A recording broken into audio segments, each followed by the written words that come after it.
The dark skies over. Iwo Jima, a storm of unseen forces. Have you ever heard of soldiers encountering creatures they couldn't explain during the war? It sounds like something from a movie or an old ghost story, right? But what if I told you that this isn't a story, and it's not just a figment of someone's imagination? What if I told you it's something that happened during one of the bloodiest battles in history? It was February 1945. And the men of the 28th Marine Regiment were on Iwo Jima, ready for battle. The air was thick with smoke, the ground was torn apart by explosions, and the sky seemed to hang heavy, like it too was waiting for something to happen. But then, something strange happened, something they couldn't explain. It began with a noise, distant at first, almost like a whisper against the wind. But it wasn't a whisper. It was the sound of footsteps, footsteps that shouldn't have been there. The soldiers froze, staring into the darkened horizon. Some said they saw shadows moving just beyond the edges of the smoke, figures that didn't belong in the war. Ghostly, but not quite.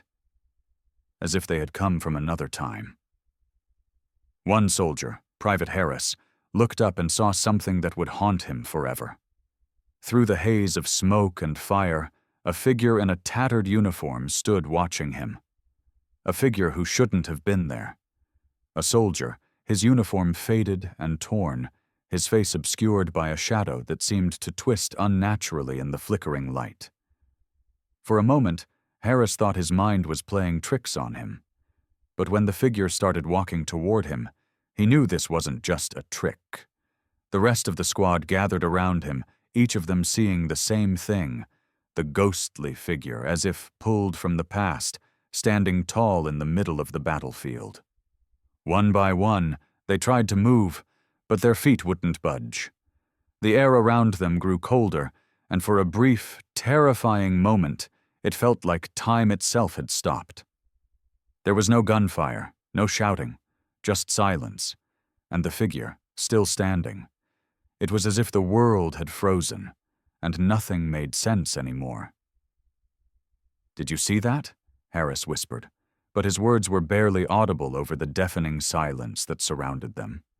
Some of the men tried to call out to the figure, others reached for their weapons, but none of them moved forward. Then, the moment passed. The figure vanished into the smoke as though it had never been there. But the chill in the air lingered. The squad was left shaken. What had they just witnessed? Was it a hallucination brought on by the horrors of war, or was there something more to it? Something supernatural? This wasn't the only strange occurrence during the battle. No, it was only the beginning. The strange figure, or whatever it was, would become part of a much bigger mystery. A mystery that would leave even the most hardened veterans questioning their beliefs about the world. But the real question remains: could the forces on Iwo Jima have been more than just human? Could something darker, something far beyond understanding, have been lurking in those dark skies? As strange as it sounds, the only survivor of this particular battle has remained silent about what truly happened that night. But today, we'll uncover that story. Keep watching, because the truth is far stranger than any theory you've ever heard. And if you think this is the end, think again. As the men of the 28th Marine Regiment trudged through the hellish landscape of Iwo Jima, they thought the worst was behind them. The bombardment had been relentless, the cries of battle haunting, but they had become numb to the chaos. What they hadn't prepared for, however, was something they couldn't see, but felt. Something that had no explanation. It started small, a flicker in the corner of their eyes. Soldiers would catch glimpses of something shifting in the distance, just beyond their line of sight. They'd turn their heads quickly, only to find nothing but the burning ruins of the battlefield. At first, they chalked it up to fatigue. War does that to a man. It plays tricks on your mind. But then, the phenomenon escalated. One soldier, Corporal Grayson, reported hearing strange, unexplainable whispers echoing through the trenches late one night. Whispers that didn't belong to any living soul. "Did you hear that?" he asked, turning to his comrades.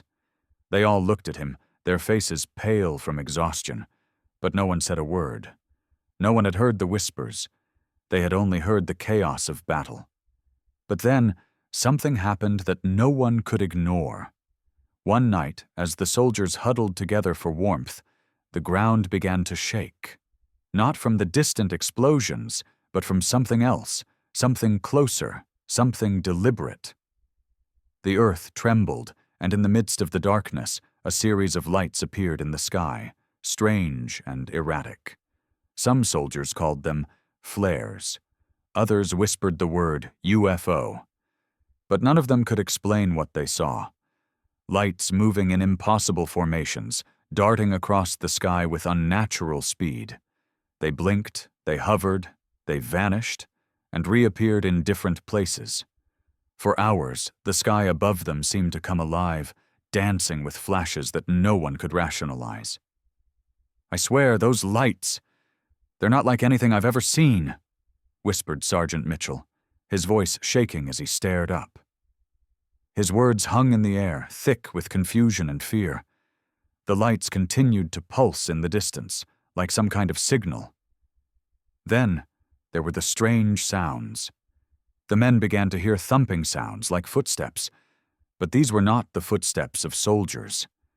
They were louder, more deliberate, and yet no one was there. Some said the ground had a strange vibration. Others said they felt it in their bones, a hollow, thudding, deep and unsettling. It was the calm before the storm, a storm of unseen forces. And then, one of the soldiers, Private Jennings, vanished. No one knew how. One moment he was there, sitting on the ground, staring at the lights, and the next, gone. Just like that. No one heard him scream. No one saw him leave. The men searched for hours. They called his name, but the only response was the eerie silence that hung in the air. The lights were gone now, and so was Jennings. He was never found. Not his body, not a trace, just an empty space where he had been. At first they thought it was a case of the fog of war, a man lost in the chaos. But as the days passed, something didn't sit right with them. There were no answers, no explanation, nothing. And yet, deep down, they all knew something more had happened. Something far darker than just war. But what could it be? Why was it happening? And was Jennings the first? Or was he just the beginning? There's a man, now an old veteran, who has never spoken much about that night. His name is Sergeant Elias, and he's the only one left who can tell the tale of what happened. Years later, when the memories of Iwo Jima had begun to fade for most, Sergeant Elias sat down in a quiet room, his hands shaking as he clasped his cup of coffee. His eyes wandered, not focusing on the present but on the past. The night that changed everything. His voice, when it finally broke the silence, was raw, tinged with something that could only be described as fear. "You want to know what happened? Well, I'll tell you, but don't expect to understand," he said, his voice barely a whisper. "I never spoke about it to anyone. Hell, I didn't want to believe it myself. But I saw it. And I know what I saw." He leaned forward, his elbows resting on the table, his gaze intense. The room seemed to close in on us, as though the air itself was waiting for the truth to come out. It was just after we lost Jennings. We were all rattled, of course. A man gone without a trace. But we had orders, so we kept moving forward, Sergeant Elias continued, his eyes growing distant. I remember it clearly, standing there in the middle of the night. The ground was silent for once. No gunfire, no explosions, just stillness. But that's when I heard it. The sound of something moving. Elias paused, his eyes darting around the room, almost as if the memory was creeping up behind him. At first I thought it was just one of the men. Maybe they were trying to get my attention, but the footsteps didn't match anyone else's. They were too slow, too deliberate. And then I saw it. The figure moving just outside our camp. At first it looked like a soldier, but as it got closer, I couldn't breathe. I couldn't move. The figure was wrong. It wasn't real. Not like any man I'd ever seen. It was... He hesitated. The words caught in his throat. I don't know how to explain it, but that thing, it wasn't from our time. It looked like a soldier, but the uniform, it wasn't one of ours. It was faded, like it had been there for years, decades even. And its face... He stopped, his hands trembling now. It was clear he didn't want to continue. I don't know how to explain it. It was like staring at a ghost, but it moved like a man. It wasn't supposed to be there. And then, just like that, it was gone. Just disappeared. The room fell silent. The tension in the air was palpable. Sergeant Elias looked down at his cup, unwilling to meet anyone's gaze. I tried to tell the others. They didn't believe me. Hell, I wouldn't have believed me either if I wasn't the one who saw it, he muttered. But I know what I saw, and that thing, it wasn't a ghost. It was something else. Something not from this world. He looked up finally, meeting my eyes with a gaze that was both haunted and resolute. I knew then that there was more to this war than bullets and blood. There were forces at play that we couldn't see, forces we couldn't fight. The room remained quiet as his words hung in the air, heavy and undeniable. The night seemed to stretch on forever as the men of the 28th Marine Regiment tried to rest, their minds weighed down by the bizarre experiences they couldn't shake. Sergeant Elias wasn't the only one who had seen something impossible. Others had noticed it too. But as the days passed, the strange events didn't stop. If anything, they grew more intense. One night, just days after Elias's encounter, something far more terrifying happened. Private Collins was on watch, scanning the horizon, his rifle slung over his shoulder. The sounds of the battlefield had quieted, but there was an eerie stillness in the air, like the calm before a storm. And then it came, a sound that made his blood run cold. It started as a whisper, faint, like the wind. But as it grew louder, it became unmistakable. Footsteps. At first, Collins thought it was just another soldier, but when he turned, there was no one there. Just the wind, he muttered, trying to brush it off, but something in his gut told him otherwise. He glanced around nervously, the darkness pressing in from all sides. But then it happened. The footsteps weren't just random sounds anymore. They were marching, steady, rhythmic. Collins stood frozen in his spot, his eyes scanning the darkness, trying to locate the source. That's when he saw it.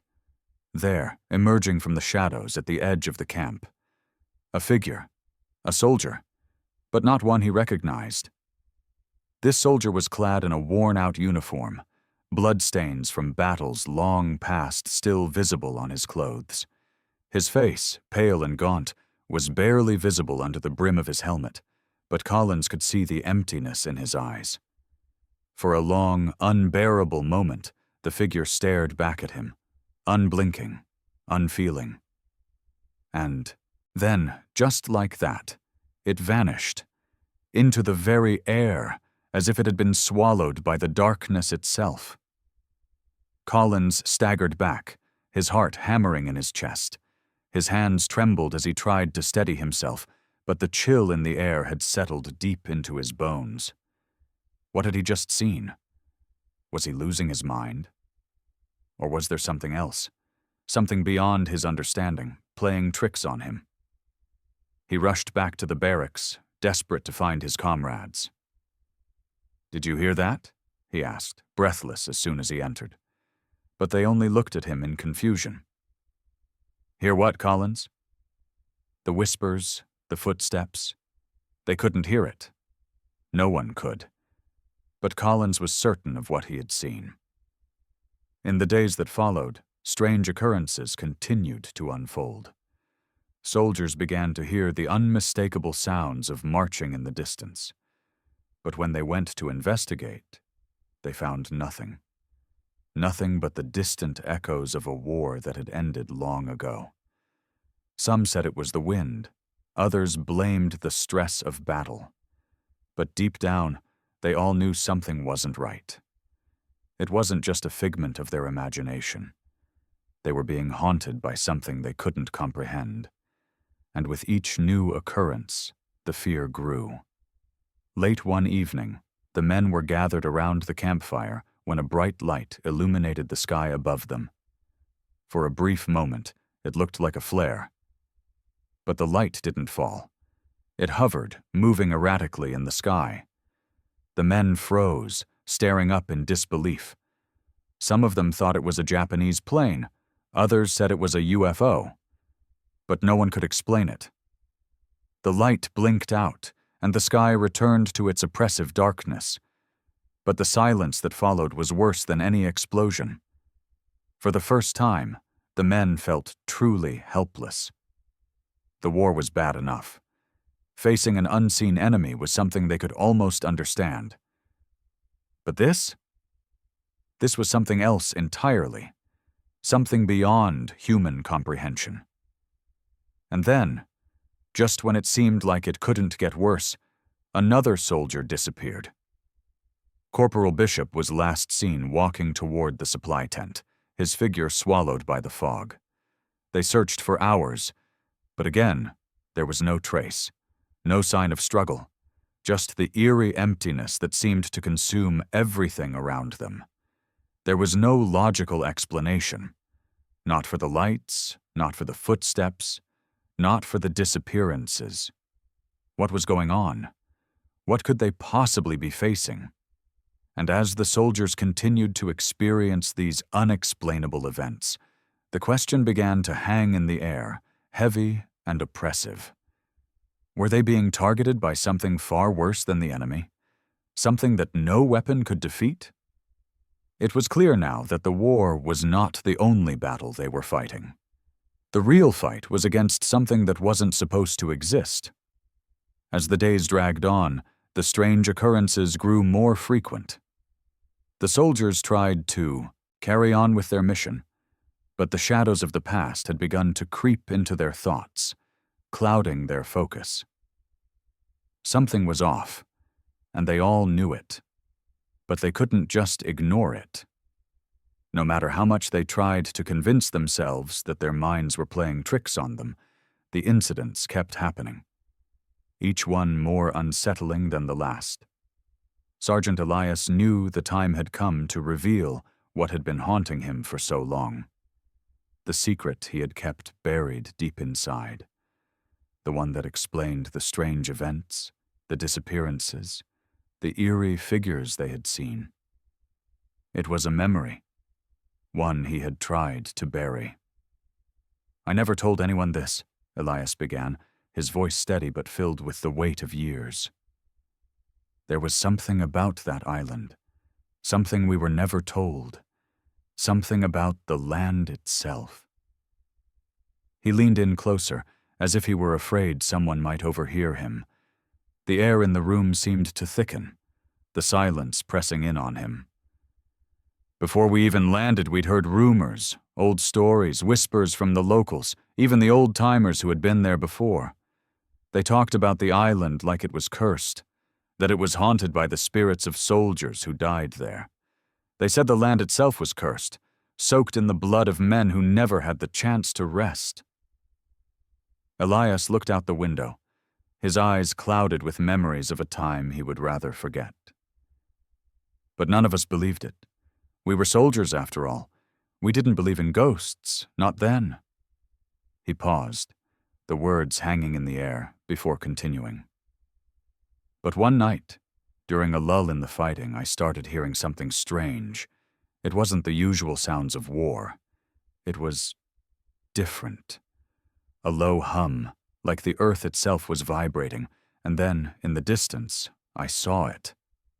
He leaned in closer, his voice dropping to a whisper. "A light, It wasn't a flare and it wasn't a plane. It was something else, something that shouldn't have been there. And I saw it, right where we were supposed to land. Sergeant Elias swallowed hard, his throat dry.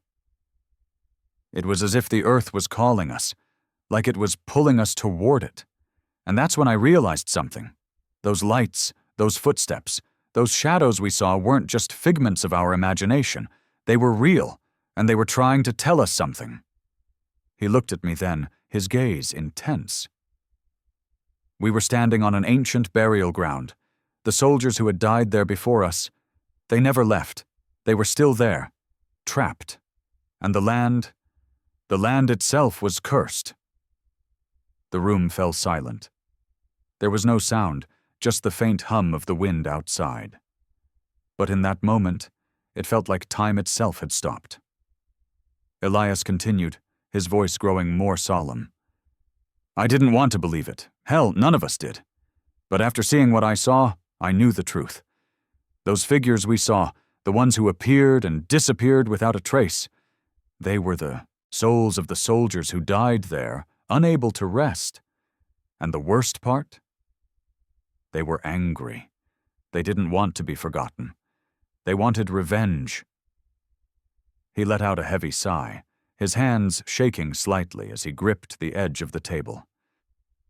I've kept that secret all these years, but now, I think it's time you knew the truth. That island. Iwo Jima. It wasn't just a battlefield. It was a graveyard. And the souls of the dead weren't the only thing that haunted us. The days grew darker, and the tension among the men was palpable.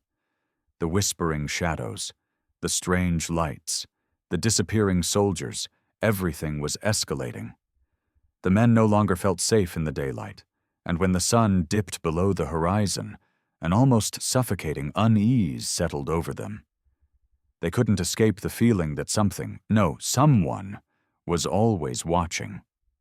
One night, just after the sun had set, a group of soldiers was gathered near the trenches, trying to keep warm as the cold winds from the sea cut through their thin jackets. They'd all seen the strange figures by now, but no one spoke of it openly. Instead, they tried to pretend it was just their nerves, frayed by the constant battle. But deep down, they all knew.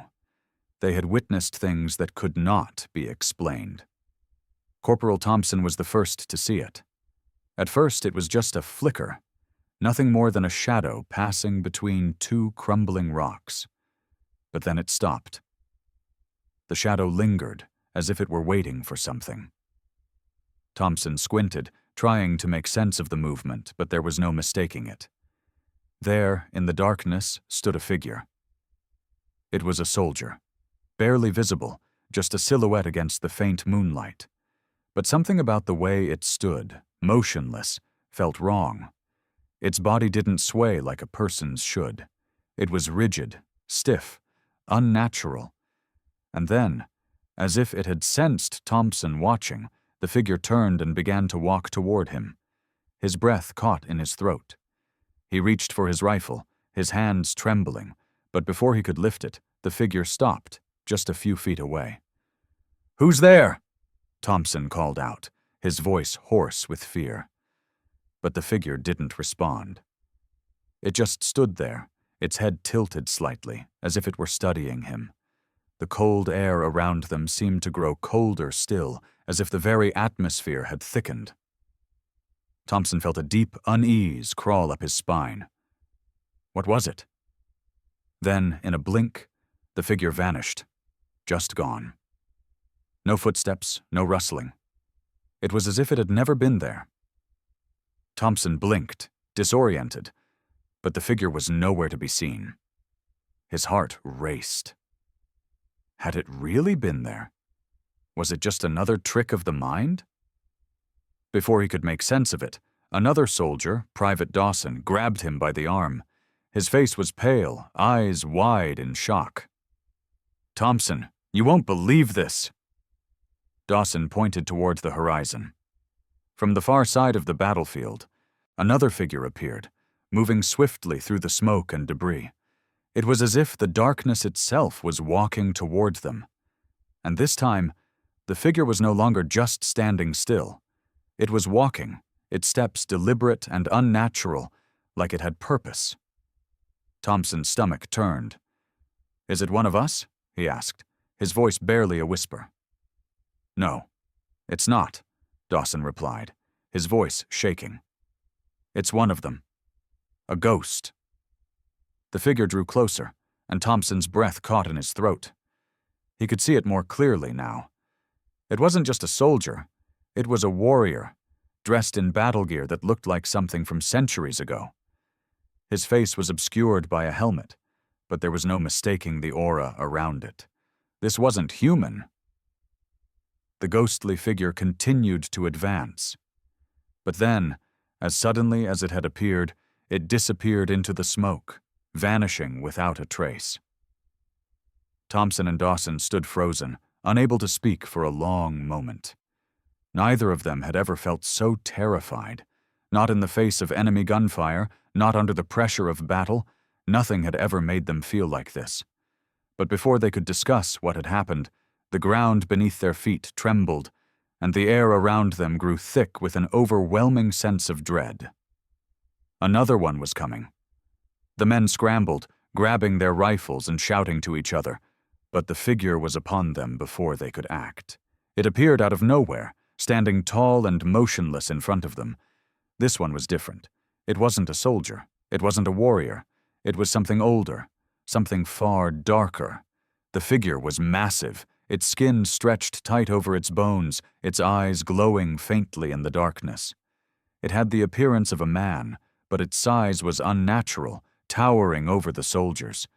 And its presence, it felt wrong, as if it didn't belong in this world.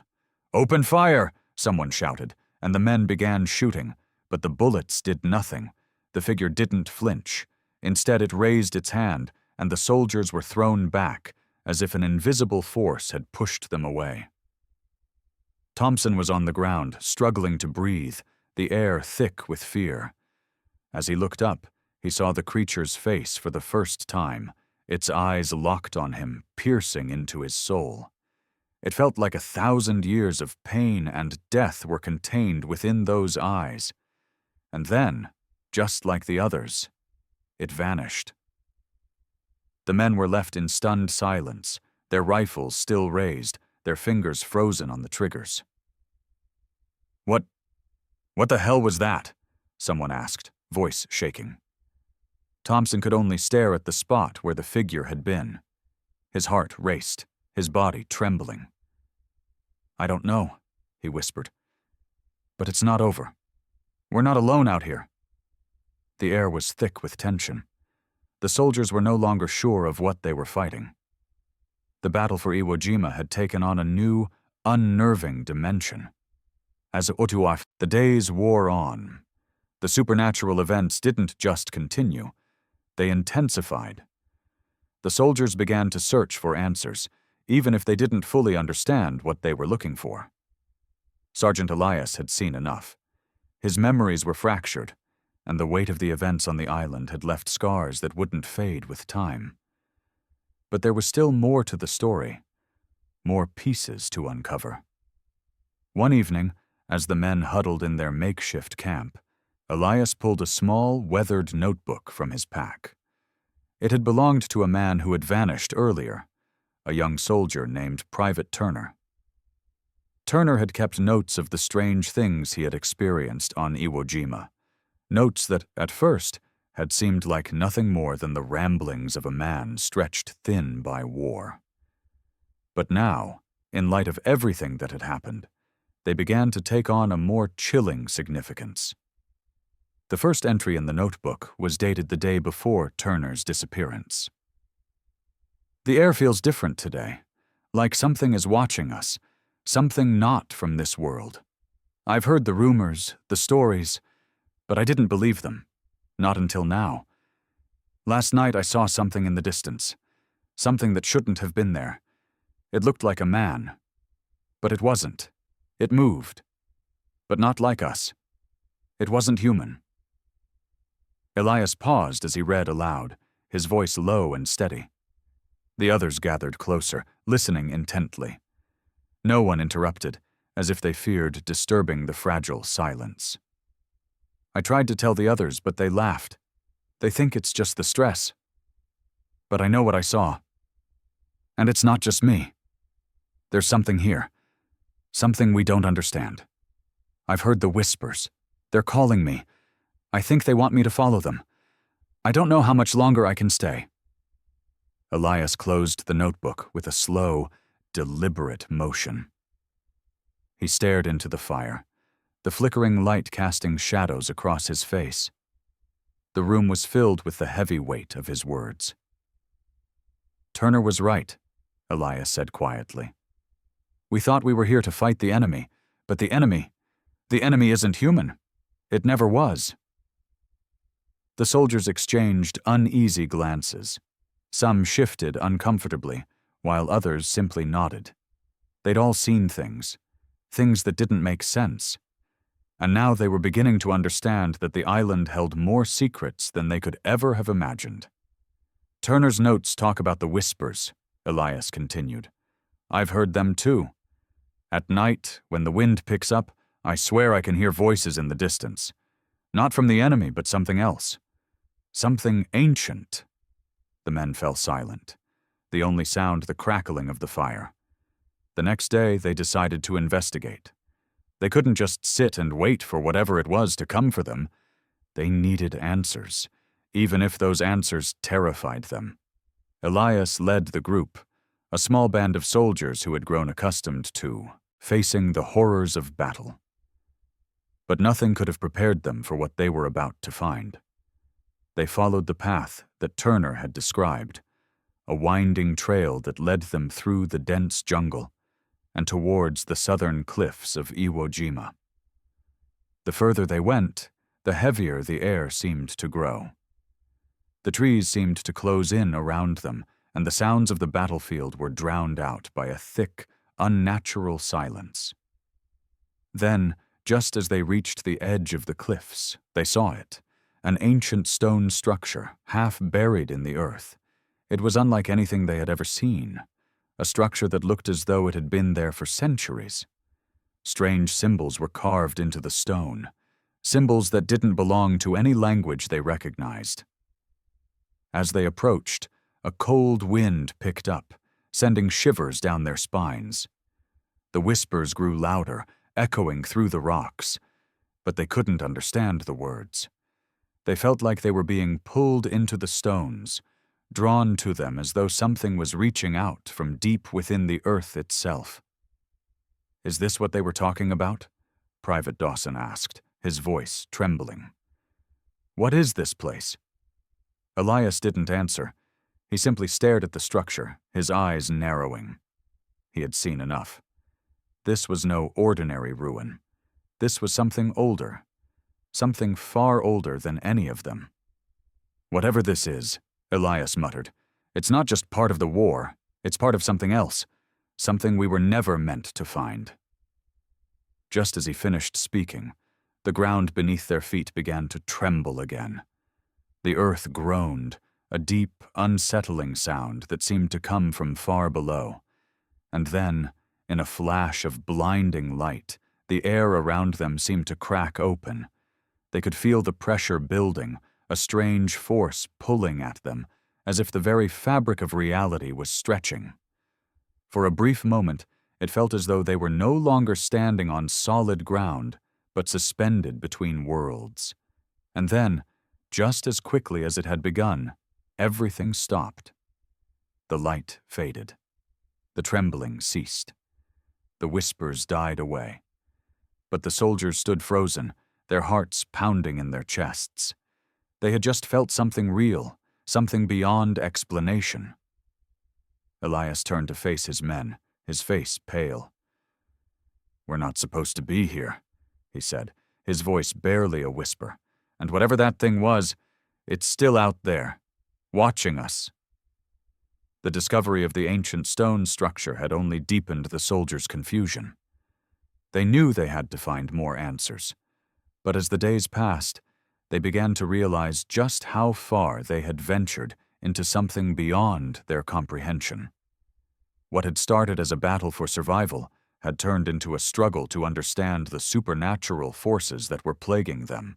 Elias couldn't shake the image of the stone structure, its symbols carved deep into the stone, pulsing with a dark energy. There was something ancient about it, something that felt older than time itself. And if that wasn't enough, the whispers, the strange figures, the lights in the sky, they were all pointing toward one thing.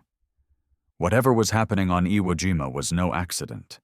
The island itself was alive with something that refused to stay buried. The soldiers gathered together in their makeshift camp, the flickering light of their fire casting long shadows on their faces. They had to go back. They couldn't just sit idly by and wait for whatever was haunting them to strike again. "We need to get more answers," Elias said, his voice steady, though his eyes betrayed his growing concern. "We need to go back to that place, the stone structure. There's something there that we don't understand. Something that can help us stop this." Private Dawson, his face pale from exhaustion and fear, nodded reluctantly. "But what if it's not just the island? What if it's something else? Something we can't fight?" "We've already seen what happens when we do nothing," Elias replied. "We've already lost men. We're not going to stand here and wait for whatever it is to pick us off one by one. We're going back." The others exchanged uneasy glances, but no one spoke against Elias's command. They all knew he was right. Something was happening on this island, something that went beyond any war they had ever known.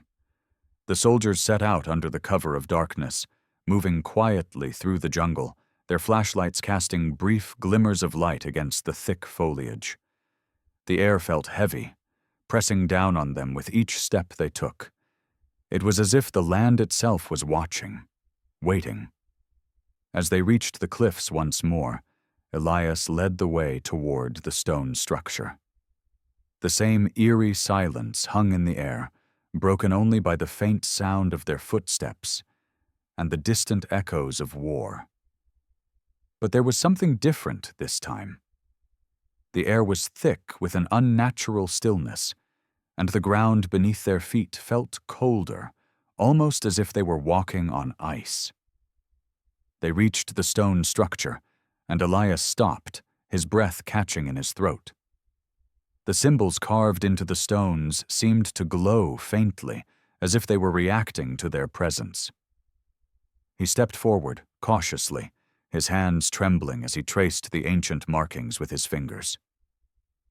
"Look at this," he said, his voice barely audible. "These symbols, they don't belong to any culture I've ever seen. This isn't just an old ruin, this is something older." Private Collins, who had been silently observing, stepped forward, his face pale as he stared at the structure. "I've seen something like this before. Back home.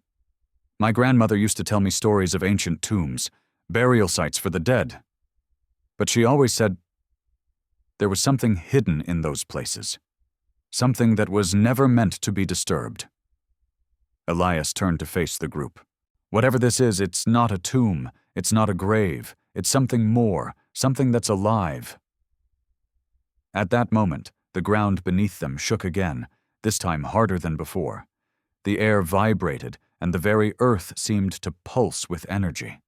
The soldiers staggered, barely able to keep their footing as the force of the tremor rattled them to their core. Then, the whispers returned. But this time they weren't faint. They were louder, clearer, more urgent. They echoed from the stones, reverberating in the air around them. The words were indistinguishable, but the tone was unmistakable, angry, desperate, and hungry. Suddenly, a loud crack rang out from the ground beneath them, and a massive fissure appeared, splitting the earth wide open. From within the crack, a bright, blinding light surged upwards, illuminating the entire area. The soldiers backed away, shielding their eyes from the intensity of the light. But just as quickly as it had appeared, the light vanished, leaving nothing but darkness in its wake. The ground stopped shaking, the whispers faded, and in the sudden silence, the soldiers were left standing, staring at the now empty crack in the earth. What they had just witnessed was beyond anything they could explain. But one thing was certain. Whatever had been awakened on this island, it was not going to stop until it had consumed them all. Elias felt his heart race. The whispers had stopped, but the air was still thick with the weight of what had just happened. He turned to his men, his face pale. "We need to leave. Now." The earth had settled, but the soldiers were far from at ease. The trembling ground beneath their feet still echoed in their minds. The strange crack that had split the earth open, the blinding light, and the deafening silence that followed. They couldn't shake the feeling that they had crossed a threshold. They had awoken something that should have remained buried, something that had been waiting, patient and vengeful, beneath the island's surface. "Whatever it is, it's still out there," Elias muttered, his eyes scanning the darkness around them. The air felt thick, oppressive, as though the very atmosphere was closing in on them. The whispers had stopped, but the unease remained. "We need to move, now," Dawson said, his voice hoarse with fear. "This place, it's not safe. None of it is." The soldiers quickly gathered their gear, their steps quick and hesitant. They didn't know where they were going, but they knew they couldn't stay here. Something was hunting them, and whatever it wasn't human. As they turned to leave, a sudden flash of light erupted in front of them, blinding them momentarily. The ground beneath their feet trembled again, stronger than before, and then a figure emerged from the smoke, the same shadowy figure they had seen before. But this time, it was different. It wasn't just a ghostly image. It was more real, more solid, as though it had somehow manifested from the very fabric of the island itself. The soldier who had appeared earlier, dressed in tattered, faded uniform, now stood directly in front of them, its face hidden behind the shadow of its helmet. For a moment, the men stood frozen, paralyzed by the figure's sheer presence. Then, one by one, they raised their rifles, ready to fire. But before they could act, the figure moved. It was fast, unnaturally fast, and before they could react, it was standing right in front of them. And then, without a sound, it reached out. Its hand, clad in decayed, war-torn gloves, grabbed Private Collins by the arm, lifting him off the ground with an impossible force. "No!" Collins screamed, his voice cracking with panic. He struggled against the grip, but it was futile. The figure didn't budge. Elias's breath caught in his throat. His mind raced. What the hell was happening? Was this some kind of new weapon? Some psychological trick to break them down? But there was no trick. No illusion. The figure held Collins for a moment longer, its grip tightening until Collins' face twisted in agony. And then, just as suddenly as it had appeared, the figure let go. Collins crumpled to the ground, gasping for air, his body trembling uncontrollably. What the hell was that?" Dawson gasped, his voice barely audible. But the figure didn't answer. It simply turned, its movements slow and deliberate, like it was savoring the fear in the air. "Move!" Elias shouted, pulling Collins to his feet. "We need to get out of here, now!" But as the soldiers turned to flee, the ground beneath them shook once more. This time the shaking was violent, as if the very earth itself was convulsing. Rocks and debris fell from the cliffs, and a low rumbling noise began to grow, rising in pitch until it felt like it was coming from deep within the island itself. Suddenly, the sky above them flashed with a terrifying burst of light. It was bright. Too bright. The soldiers shielded their eyes, their hearts racing in their chests. Then they heard it, the sound of voices, not whispers. These voices were loud, clear, and they echoed from all directions. They spoke in a language none of them recognized, a language that was ancient, primal. The soldiers stumbled back, their weapons raised, but it was no use. The voices were everywhere, pressing in on them, growing louder, more insistent. And just when it seemed like they couldn't take it anymore, the light began to shift. It twisted and morphed, growing into shapes, dark, hulking figures that began to appear in the air above them. At first, they thought it was smoke, but as the figures took shape, they saw them for what they were. Beasts. Massive, shadowy creatures, their forms indistinct, but undeniably alive. Their eyes glowed a faint, unnatural red, and their bodies seemed to flicker like the remnants of smoke, shifting in and out of existence. The soldiers stared in disbelief. They had seen horrors in the war, but nothing like this. These weren't soldiers. These weren't men. These were things, creatures of the dark, born from the very island they had invaded. And they were coming for them. "Run!" Elias shouted, his voice breaking as he turned to flee. But it was already too late. The creatures surged forward, their bodies dissolving into wisps of smoke, only to reform into solid forms in the blink of an eye. The soldiers scattered, their weapons useless against these things that moved faster than the eye could follow. One by one, the men began to fall. They tried to shoot, tried to fight, but the creatures were too fast, too powerful. The shadows swallowed them whole, their screams cutting off in an instant. Elias, heart pounding in his chest, ran faster than he had ever run before, his mind desperate to find a way out, any way out. But the island had become a nightmare, a place where time and reality no longer seemed to obey the rules. And then, as if responding to the soldiers' fear, the earth shook again. But this time there was no escape, no way out. The ground beneath their feet cracked open, and the sky above them seemed to swirl with dark energy. Elias turned back, seeing the last of his men swallowed by the darkness. And in that moment, he knew. There was no going back. They were trapped.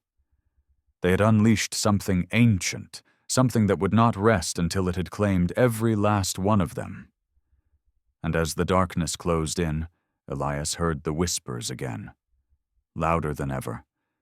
And this time, they weren't speaking in a foreign tongue. This time they were speaking to him directly. "You cannot escape." The darkness surrounded them, thick and suffocating. The ground beneath Elias's feet continued to shake, the very air vibrating with an otherworldly energy. The soldiers who had survived the first wave of attacks were scattered, running in every direction, their eyes wild with fear. The creatures that had emerged from the depths of the island were relentless, their movements too fast, too unnatural to be outrun. Elias could hear the screams of his men in the distance, but they weren't the kind of screams a soldier would make. These were the screams of men who knew they were doomed, their voices choked with terror. He ran faster, his breath ragged, his mind consumed with one thought: survive. But as he pushed through the undergrowth, trying to distance himself from the chaos, he realized something chilling. The creatures weren't just hunting them, they were herding them. They were forcing them toward a singular, inescapable fate. Suddenly, Elias stumbled, his foot catching on a hidden root, and he fell hard to the ground. His rifle clattered to the earth beside him, and for a moment he lay there, dazed, the ground trembling beneath him. The whispers filled the air once again, rising up from the earth, louder than before. This time Elias didn't try to ignore them. He listened. "You cannot run," the voices murmured in unison, their tones echoing through the jungle. "You cannot escape the reckoning." Elias looked up, his heart pounding. The sky had turned an unnatural shade of red, the storm clouds swirling in chaotic patterns above. It was as if the island itself was alive, breathing, waiting. The light from the distant battlefield seemed distant now, irrelevant. There was no escape, No safe haven. He pushed himself to his feet, determined to keep moving. But it was no use. The air was thick, suffocating. Every step felt like wading through molasses, and every breath he took tasted bitter, as though the very atmosphere was poisoning him. Through the trees, he caught sight of one of the creatures again, a massive, shadowy form that seemed to flicker and shift, like smoke taking on the shape of a man. It was watching him, its glowing red eyes fixed on his every movement. Elias turned and ran, but it was no use. The creature appeared before him again, blocking his path. It moved like liquid darkness, its form shifting and warping, yet it was more solid than any man. "You cannot escape!" The voice of the creature rumbled, deep and unsettling. Its voice was a mixture of a growl and a whisper, as if it was speaking from within Elias's very mind. "The island owns you. It always has."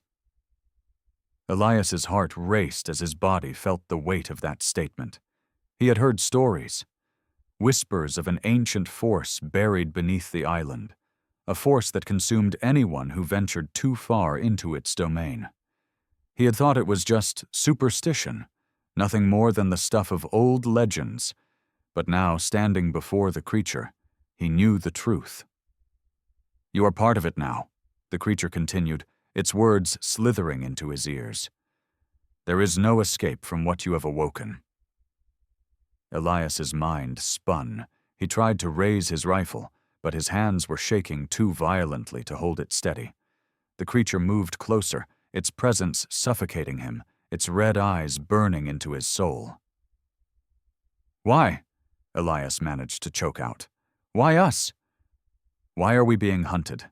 The creature tilted its head, as though considering his question. "Because you trespassed," it whispered, its voice laced with venom. "You disturbed the slumber of the earth. The land will take what it is owed." Elias's mind raced. The island, the creatures, the strange symbols, they were all part of something ancient.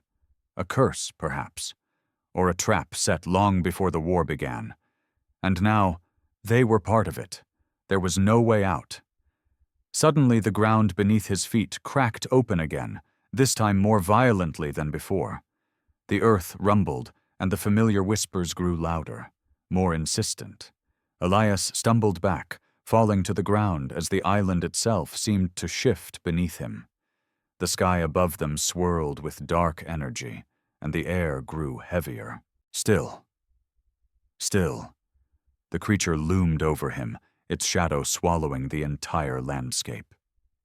"You will never leave," it said, the word so final, so absolute, that Elias felt the very blood in his veins freeze.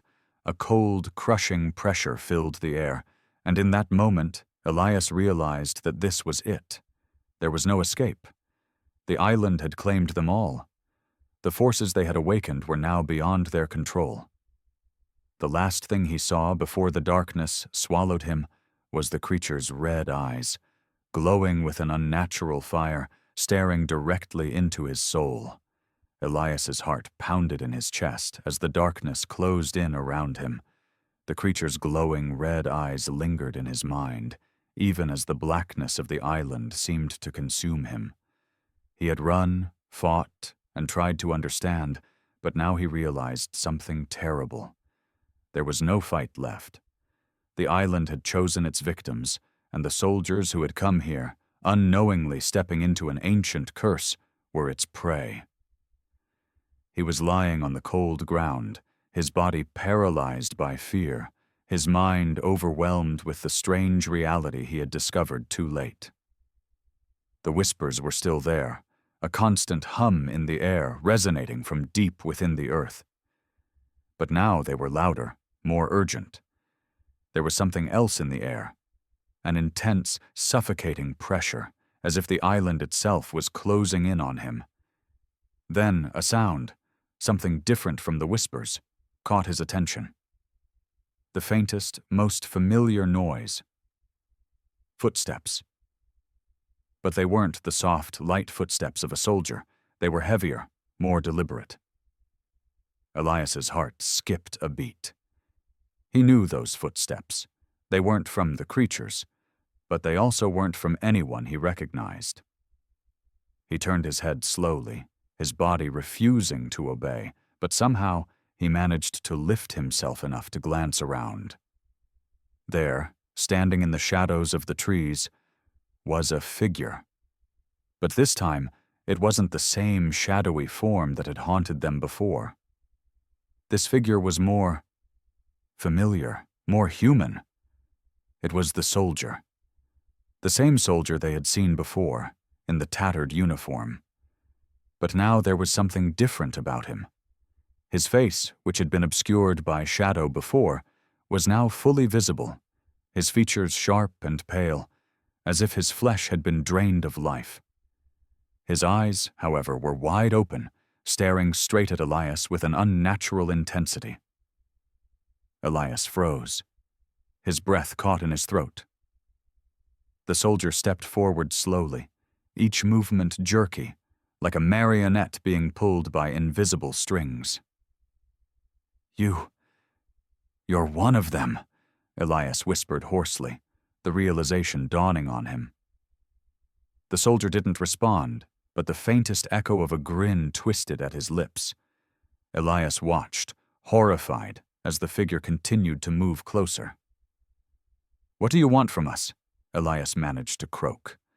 His voice was weak, full of disbelief, but there was a desperate need for answers in his words. "Why are you doing this to us? Why us?" The soldier's grin widened, but the expression was hollow, emptied of any humanity. He took one final step forward, standing right over Elias, his shadow casting a long, distorted shape on the ground. "You are the trespassers," the soldier finally spoke, his voice a low, gravelly murmur. "You awakened what was never meant to be awakened, and now you must pay the price." Elias's mind raced. "What are you? What is this place?" The soldier didn't respond directly. Instead, his eyes flickered to the ground beneath them, to the very soil they stood on.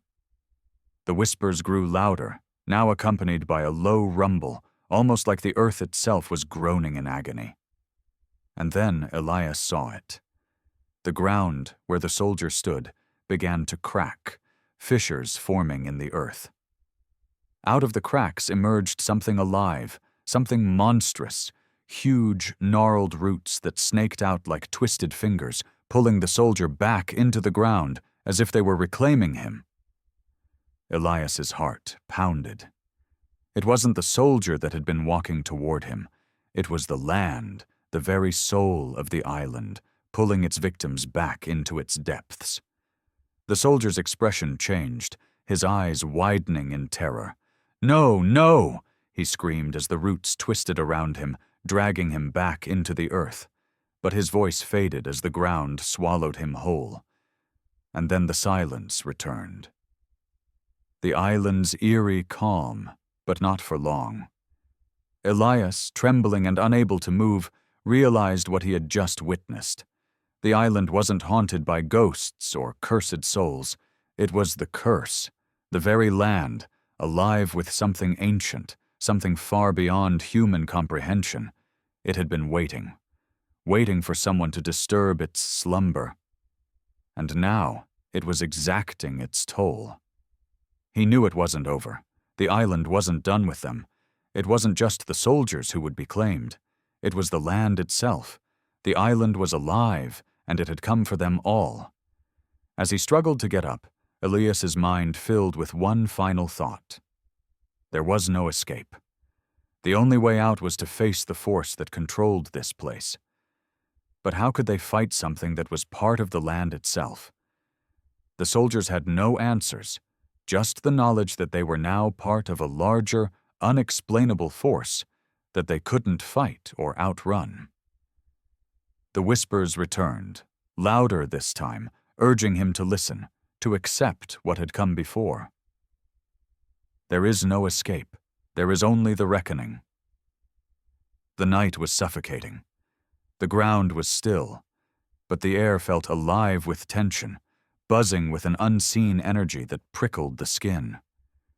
The soldiers who had survived up until now, those who had made it through the chaos, were beginning to realize something truly terrifying.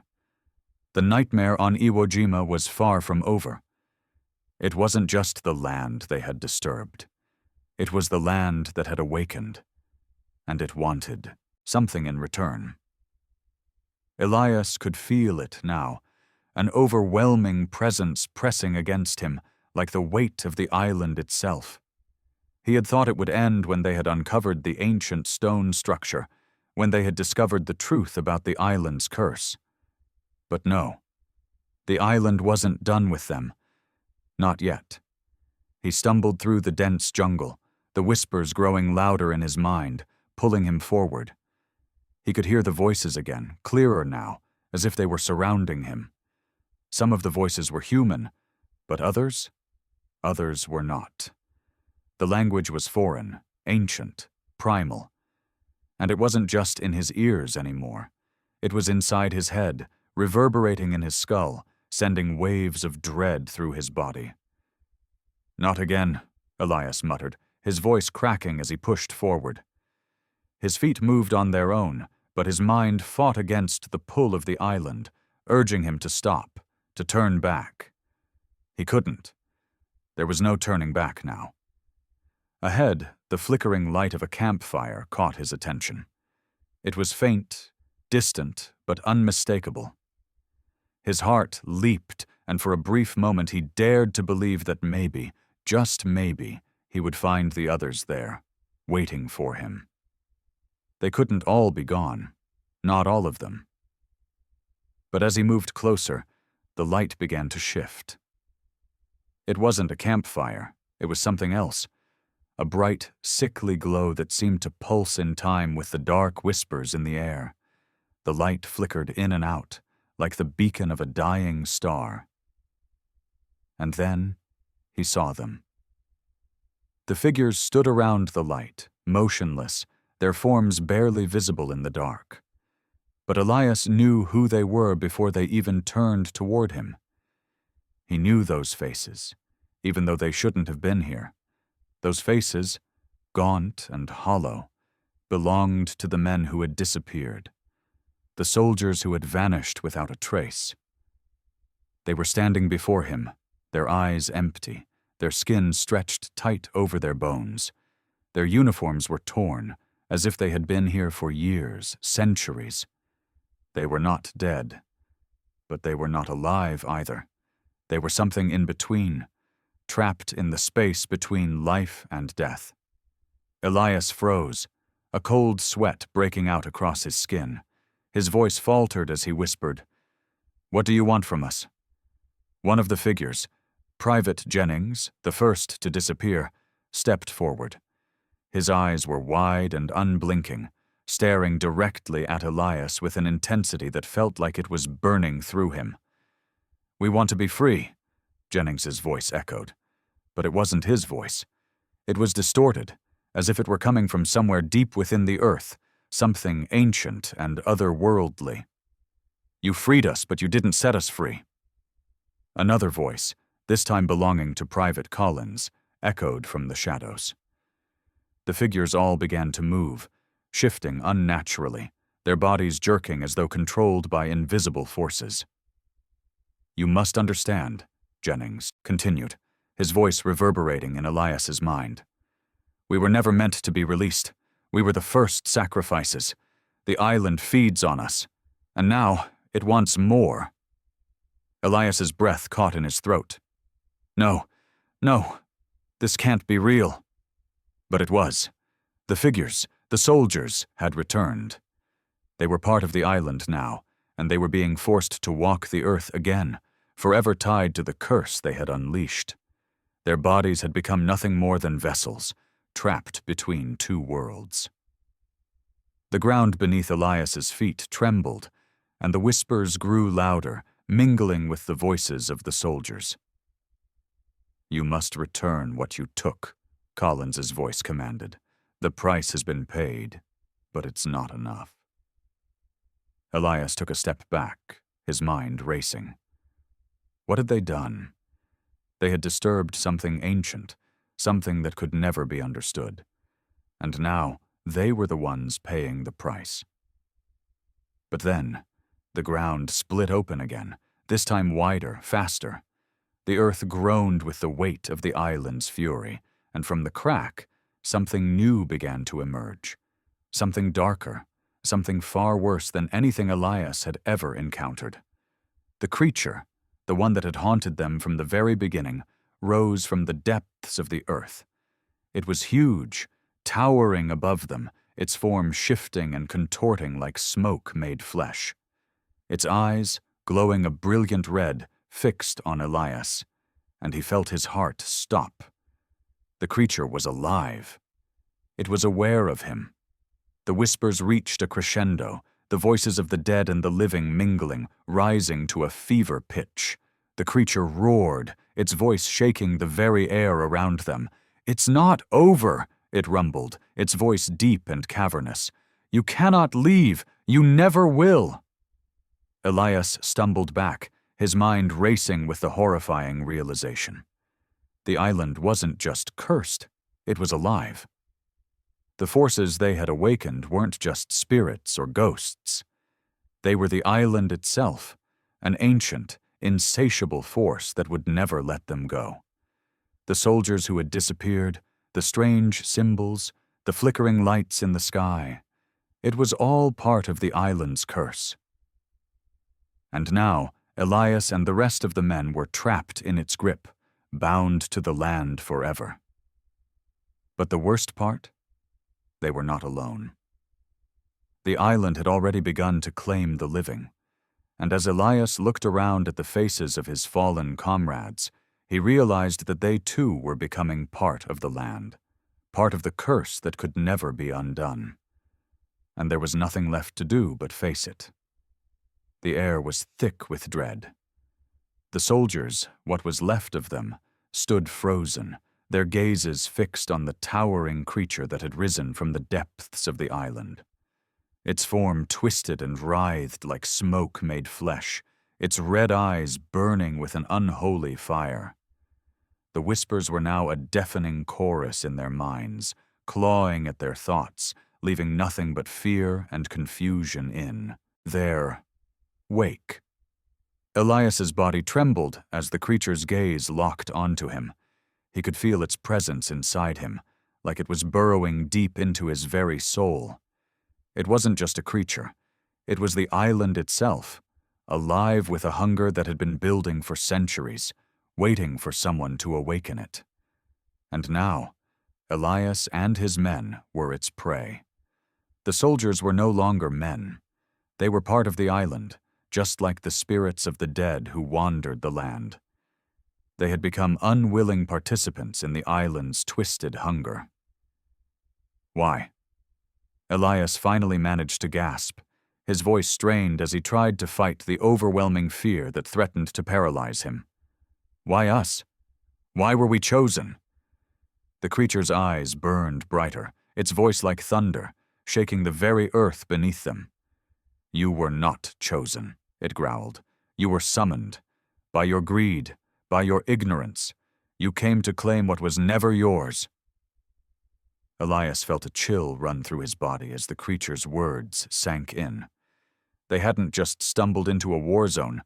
They had stumbled into the heart of something ancient, something that had been waiting for centuries to be awoken.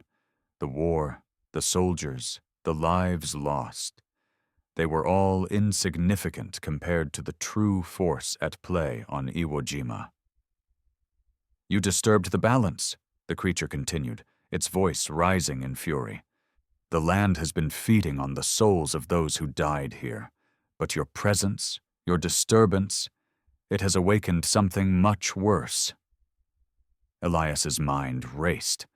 He had thought that the creature was a mere spirit of the war, but now he realized the terrifying truth.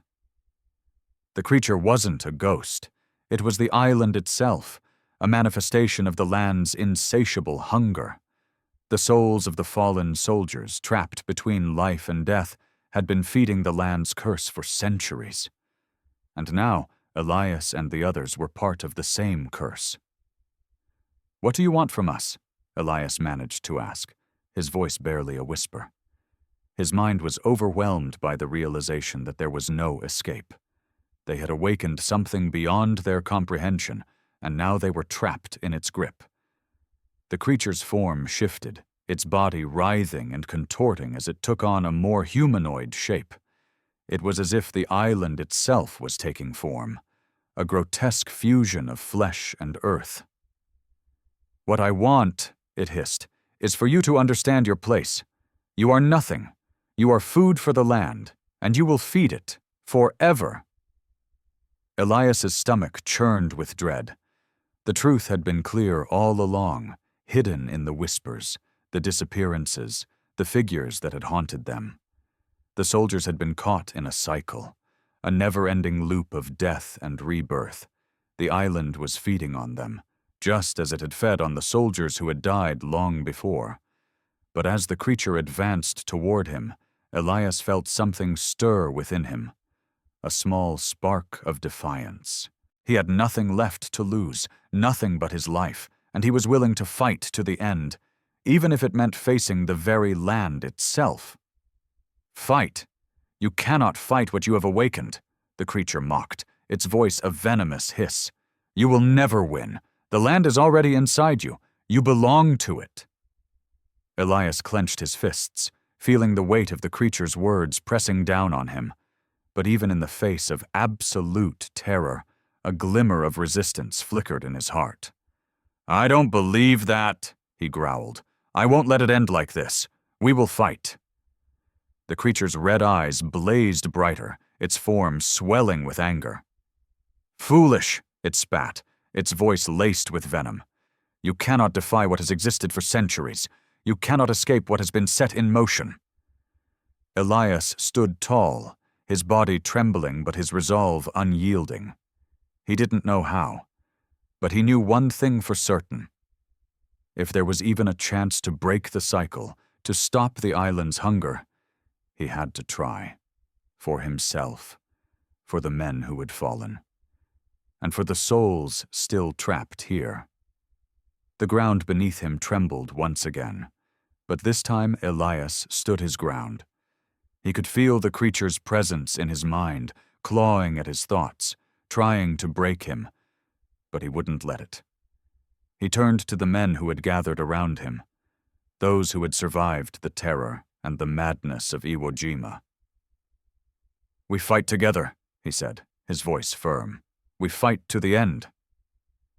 And as the creature roared in fury, the land itself seemed to scream in response, the very earth shaking with the force of its wrath. Elias knew that this was it, the final confrontation. It was no longer just a fight for survival. It was a fight for the very soul of the island, a fight for freedom from the curse that had bound them all. But deep down, Elias knew the truth. The island would not let go so easily. The ground trembled beneath their feet, a constant reminder that Iwo Jima was no longer just a battleground. It was a living entity, a force that refused to be ignored. Elias stood at the center of it all, his eyes locked on the monstrous creature that towered over him, its form a grotesque mass of shifting shadows and ancient power. The whispers in the air had reached a deafening pitch, clawing at his thoughts, threatening to break him. But Elias refused to give in. He couldn't. Not now. "We fight together," he shouted again, his voice steady despite the fear that gnawed at him from within. His comrades, the few who remained, stood at his side. Each of them had seen the horrors this island had wrought, and each of them had made the same choice. They would fight, no matter the odds, no matter the cost. The creature's eyes burned a deep, unnatural red as it towered above them. Its voice rumbled like the earth itself, filled with ancient rage. "You cannot fight what you have awakened," it growled. "You will never leave this place. I am the land. I am the island, and you are mine." Elias tightened his grip on his rifle, his heart pounding in his chest. The island had been feeding on the souls of soldiers for centuries, drawing strength from the bloodshed, from the pain, from the endless cycle of death. The soldiers who had fallen were not gone. They were still here, trapped in the land, their spirits bound to it, forever. But Elias had learned something in the past few hours, something that filled him with a flicker of hope. The island's hunger was tied to the souls of the dead, yes, but there was more. It wasn't just the soldiers who had died here. It was the island itself, the force behind the land that had become a predator, a curse that fed on human suffering. And that force could be stopped. "We have to break the cycle," Elias said, his voice low but filled with resolve. "This island has been feeding for far too long. It thrives on death and despair. But we can stop it." The creature snarled, its massive form flickering with rage. "You cannot. You are part of it now. You cannot undo what has been done." But Elias didn't flinch. He could feel the weight of his words, the truth behind them.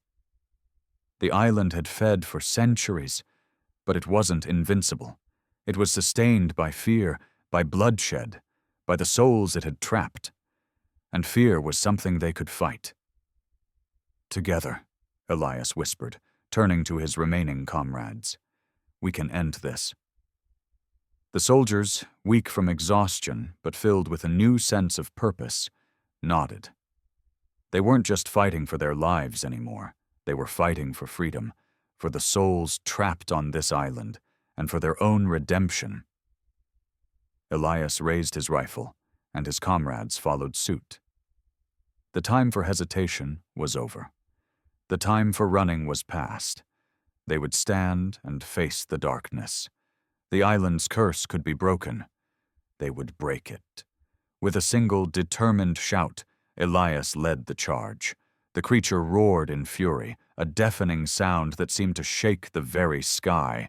The land itself seemed to fight back, the ground shaking violently, roots bursting from the earth like serpents trying to drag them into the depths. But Elias and his men fought back with everything they had.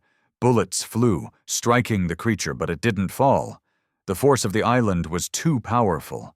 The soldiers pushed forward, their rifles emptying into the creature's form, but the battle was more than just about weapons. It was about willpower, about breaking the cycle, about refusing to surrender. As the creature's form shifted and writhed, Elias's mind was filled with one final thought. The island wasn't just a place of death. It was a place of rebirth. A place where the dead were trapped, caught in a never-ending cycle of torment. He reached deep inside himself, calling on the strength of every soldier who had ever fought.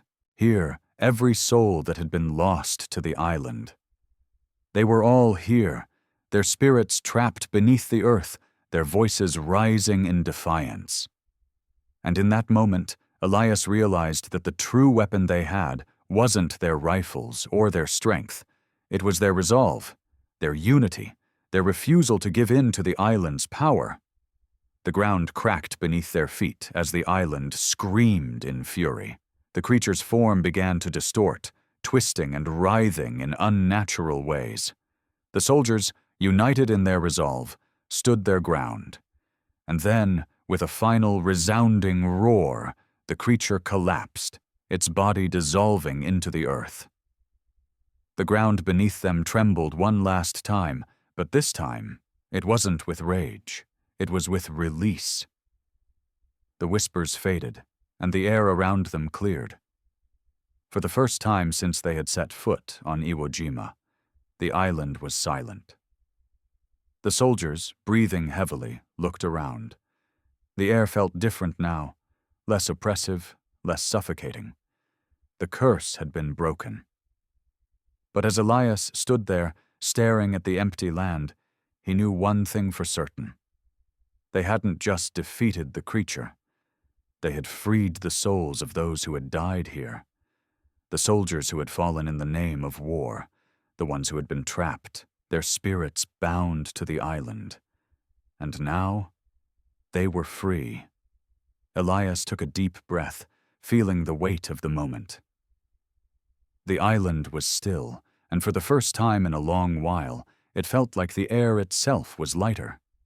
But even as the soldiers stood in silence, a soft, almost imperceptible whisper brushed against Elias's ear. A final reminder. Some curses never truly end. The island was still. The battle was over. The whispers had faded into the wind, leaving only the sounds of the distant ocean and the rustling of the trees. For the first time since they had arrived, Elias and the surviving soldiers stood in silence, their bodies exhausted, their minds reeling. The nightmare they had endured seemed to be over, but as they looked around, the weight of their victory hung heavily in the air. The earth beneath them was no longer trembling, and the oppressive darkness that had once surrounded them had lifted. The sky above, once shrouded in the swirling red clouds of anger, was clear. A soft, pale light illuminated the land, as though the island itself had exhaled a breath it had been holding for centuries. Elias looked around at the men who had fought beside him, those who had stood together, determined to break the curse that had bound them. They were alive, yes, but were they truly free? The ghosts of the past were still here, buried in the earth, in the stones, in the very soil of Iwo Jima. Elias could feel it, the weight of the soldiers who had fought and died here, their souls still lingering in the corners of his mind. They were free now, he hoped. But what about the land? The island that had been both their grave and their captor. We did it, Elias said softly, almost to himself. He wiped the sweat from his brow, feeling the quiet settle in around him. We broke the cycle. Private Dawson, who had survived with him, stood at his side, looking out over the landscape. Yeah, we did. But I can't help but feel like something's still here, something we can't see. Elias nodded slowly. He had felt it too. The land may have been calm now, but there was an unsettled, unspoken weight in the air. The island had been alive, and while they had defeated the creature, the force behind it, the island itself, was something they could never fully understand. Suddenly, there was a noise, a rustling sound in the distance. Elias turned sharply, his hand instinctively reaching for his rifle. But then he froze. Out of the shadows emerged one last figure. It was the soldier they had seen before. The same ghostly soldier, his face pale and drawn, his eyes empty and unblinking. But this time he wasn't hostile. He wasn't angry. He just stood there, watching them. Elias's heart sank. Had they truly freed the souls trapped here? Or had they merely delayed the inevitable? The soldier's appearance was a reminder that some curses, some darkness, could never truly be vanquished. The soldier's lips parted, but it wasn't a warning or a plea. It was a message. Some truths are buried too deep to be uncovered. Some curses are woven into the land itself. But even the land has its limits. Even the dead have their time to rest. With those words, the soldier took a step back, his form slowly fading into the shadows. His eyes lingered on Elias for one last moment, then vanished, swallowed by the darkness that still clung to the edges of the island. Elias stood motionless, staring at the spot where the soldier had disappeared. His mind raced. What did the soldier mean? Had they truly broken the curse, or was this just another part of the island's twisted game? Maybe we did end it, Dawson said quietly, breaking the silence. Maybe it's over. Elias didn't answer immediately. He wasn't so sure. He could still feel the weight of the island pressing down on them, as if it was waiting, watching, biding its time. But for now, the danger had passed. The island was silent. The soldiers, those who had survived, had earned their freedom. But at what cost? As they gathered their remaining supplies, Elias looked out over the ocean, the horizon stretching before him like an endless, empty canvas. They had fought for survival. They had fought to end the curse. But deep down, Elias knew that the island's mysteries would never truly be solved. There were forces at play here that no human could understand, ancient powers that defied explanation. He could hear the soft whispers again, far in the distance, but this time they were not filled with anger. They were quiet, almost peaceful. The island had released its grip, but not entirely. It had allowed them to leave, but there was always the lingering question of whether it would ever truly let go. As the survivors made their way back towards the beach, preparing to leave the island behind, Elias turned for one last look at the land they had fought to free. It was calm now, but something in his gut told him that the peace was temporary. Some curses, it seemed, could never truly be buried. They were woven into the land, into the fabric of the earth itself. And sometimes, the only way to survive was to leave them untouched. The boat that would carry them away from Iwo Jima was ready. The men climbed aboard, and Elias took one final, lingering glance at the island. It was still there, looming in the distance, a silent, eternal reminder of what had happened and what could still come. They were free, for now. But the island had won, in a way. It had taken their innocence, it had taken their hope, and it would always be watching. The battle may be over, but the island's curse lingers. What do you think? Has the true darkness been lifted? Or is this just the beginning of a new cycle? Leave your thoughts in the comments below. And don't forget to like and subscribe, because even when you think the story is over, the truth is never fully buried.